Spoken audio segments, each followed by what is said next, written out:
ജനങ്ങളെ പേടിച്ചിട്ട് സ്വപ്നങ്ങൾ മാറ്റി വെച്ച ആളെങ്കിൽ ഒരു കാര്യം ഞാൻ പറഞ്ഞോട്ടെ. ഒരു കഥയുണ്ട്. ഒരു ഉപ്പയും മോനും കൈതപ്പുറത്ത് ഇങ്ങനെ സഞ്ചരിച്ചുകൊണ്ടിരിക്കുക. ആ സമയത്ത് ഒരു കൂട്ടം ആൾക്കാർ മുന്നിലേക്ക് എത്തി. അവർ പറഞ്ഞ്, ഈ രണ്ടാൾക്കാരും ഈ കൈതേനെ ഇങ്ങനെ ബുദ്ധിമുട്ടിക്കുകയാണല്ലോ, രണ്ടാൾ ഒരുമിച്ച് കൈതപ്പുറത്ത് കാര്യം. ഇത് കേട്ട് ഉപ്പ പറഞ്ഞ്, ഒരു കാര്യം ചെയ്യാം, മോനോട് പറഞ്ഞ്, നീ എന്തിരുന്നോ കൈതപ്പുറത്തിരുന്നോ, ഞാൻ ഇറങ്ങാന്നോ.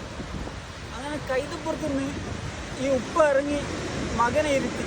കുറച്ച് മുമ്പോട്ട് പോയപ്പോൾ ജനങ്ങൾ പറഞ്ഞു, ഈ മകനെന്ത് മകനാ, സ്വന്തം ഉപ്പാനെ നടത്തിച്ചിട്ട് ഇയാളിങ്ങനെ കൈതപ്പുറത്ത് ഇരിക്കുകയാണല്ലോ എന്ന് പറഞ്ഞു. അത് കേട്ടപ്പോൾ മകൻ പറഞ്ഞു, ഉപ്പ ഒരു കാര്യം ചെയ്യും, ഞാൻ നടക്കാം, ഉപ്പ കൈതപ്പുറത്തിരിക്കും. അങ്ങനെ കുറച്ച് മുമ്പോട്ട് പോയപ്പോൾ ജനങ്ങൾ പറയാൻ തുടങ്ങി, മകനെ നടത്തിച്ചിട്ട് ഉപ്പ ഇങ്ങനെ കൈതപ്പുറത്തിരിക്കുന്ന മോശമല്ലേ.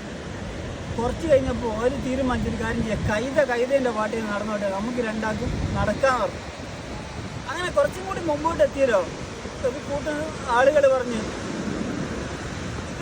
ഇതെന്ത് മറിമായ 3 കൈതകളതാ വരുന്നത്.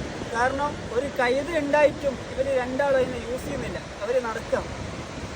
അതുകൊണ്ട് ആളുകൾ എന്ത് പറയുന്നല്ല, നമ്മൾ എന്ത് ചെയ്താലും ആളുകൾ പറയും. നിങ്ങൾ സ്വപ്നത്തിൽ സത്യം ഉണ്ടെങ്കിൽ അത് ചെയ്യാൻ വേണ്ടി നിങ്ങൾ മുന്നോട്ട് വരണം.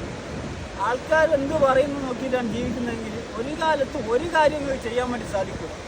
അതുകൊണ്ട് നിങ്ങളുടെ ജീവിതത്തിൽ എന്താണോ നിങ്ങളുടെ ലക്ഷ്യം, ആ ലക്ഷ്യത്തിന് വേണ്ടി നിങ്ങൾ പോരാടണം.